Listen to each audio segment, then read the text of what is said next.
on a tout mis sur moi. Mais ils ont oublié de dire, en 2006, Ludovic Giuli est souvent là avec vous.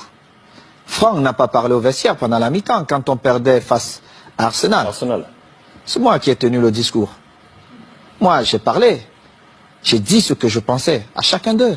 Quand on est revenu, on a vu un autre Barça. On a gagné ce trophée. Moi, je m'en fous. Le plus important pour nous, c'était de gagner. Et il était inconcevable de voir un groupe de jeunes gamins avec autant de talent perdre match face à Arsenal. C'était inconcevable. Et du coup, comment vous avez pris ce message quelques semaines plus tard, lorsque Guardiola qui arrive dit « Moi, Eto'o, Deco, Ronaldinho, c'est dehors ». Mais j'ai d'abord rappelé à Guardiola qui n'a jamais été un grand joueur. Il était un bon joueur. Et c'est vrai.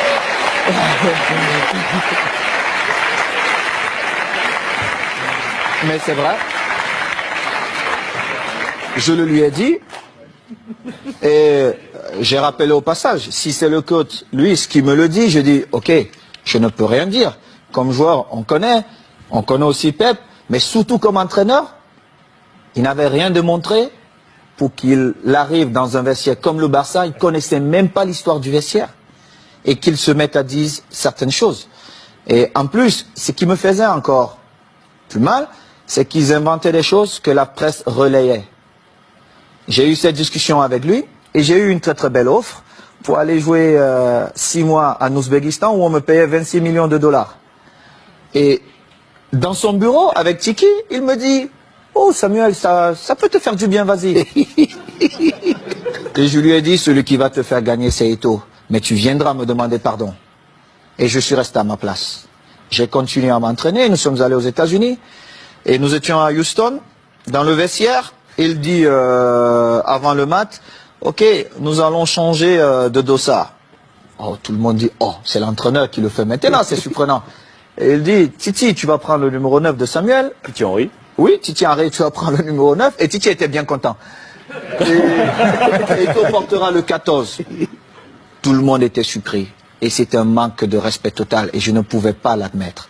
Parce que j'avais quand même écrit une belle histoire, même si elle devait s'arrêter là, au Barça. J'avais beaucoup fait pour le club, que ce soit dans les stades, mais surtout en dehors du stade.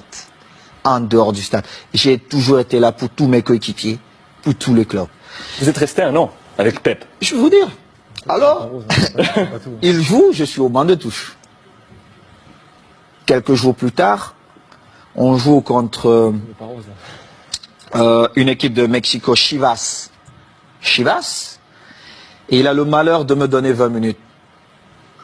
Et je crois il pouvait se tirer une balle dans la tête. Et les 20 minutes, je marque 3 buts.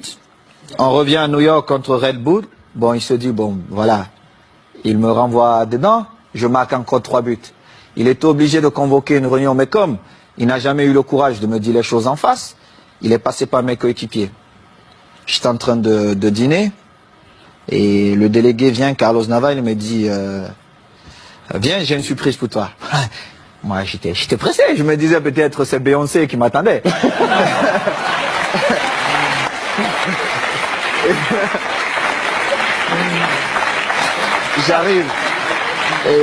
J'arrive dans cette suite et je vois Jorquera, Oleguer, non pas Oleguer, Puyol, les jeunes du Barça, Léo, André, Xavi et surtout Victor, qui est l'un de mes meilleurs amis. Et Victor Valdés.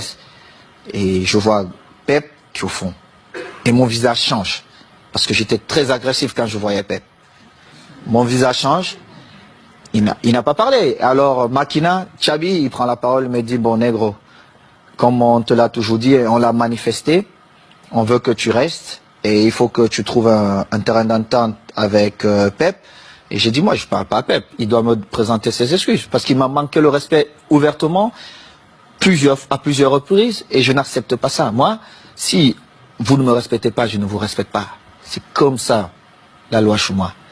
J'ai souffert pour être là, je respecte tout le monde, mais si vous ne me respectez pas, je ne vous respecte pas. Mais alors là, je fais le double, ou voire même le triple, que ce que vous avez fait. Et Pep, il parle un peu en catalan, tout ça, il trouve un peu des phrases difficiles, et on commence la saison. J'ai parlé 2 fois à Pep. 2 fois. Une fois, c'est parce qu'il me demandait d'aller parler à Yaya Touré qui ne voulait rien savoir de lui. Et une autre fois, c'est parce qu'il voulait me donner des leçons, comment un attaquant devait bouger. Je lui ai dit, mais Pep, tu as été milieu de terrain, tu n'as pas été un grand attaquant. Moi, je marque mes buts comment? Ce mouvement ne devait pas se faire comme ça. Et en plus, on était à l'entraînement. Et moi, j'ai fait un jeu sans ballon pour créer un espace pour Messi qui venait. Et en plus, Léo marque. Il me dit, non, il fallait faire. Je lui dis, mais toi, t'es pas normal, toi. En fin de saison, je marque, je crois, 35 buts. Et je marque le but qui nous permet de prendre l'avance face à Manchester à Rome. On se retrouve en finale de Ligue des Champions. Oui, en finale de Ligue des Champions. On se retrouve à la Corogne. Et à la Corogne, je marque 2 buts ce match. Et je devais partir jouer face au Togo avec les Lions. On a un dîner bien arrosé. Moi, je bois pas. Mais tout le monde s'est lâché un peu. Et il dit, oh, je vais porter un toast. Et puis voilà. Vraiment, il faut qu'on dise merci à Samuel parce que c'était une saison difficile pour lui. Mais il a montré le grand joueur qu'il est. Tout ça. Un beau discours. C'est la première fois où j'ai fait confiance à Guardiola. Mais cela m'a coûté mon passeport pour l'Inter de Milan.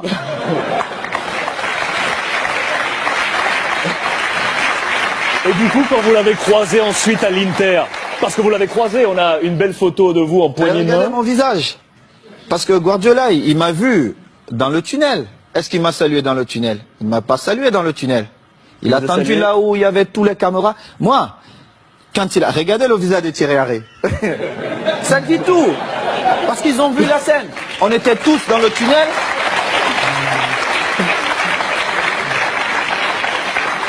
Regardez Léo Messi. Regardez le visage de Léo Messi.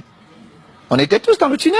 Il ne m'a pas salué. Il a attendu quand il y avait toutes les caméras pour venir me tendre la main. Évidemment, je ne pouvais pas refuser.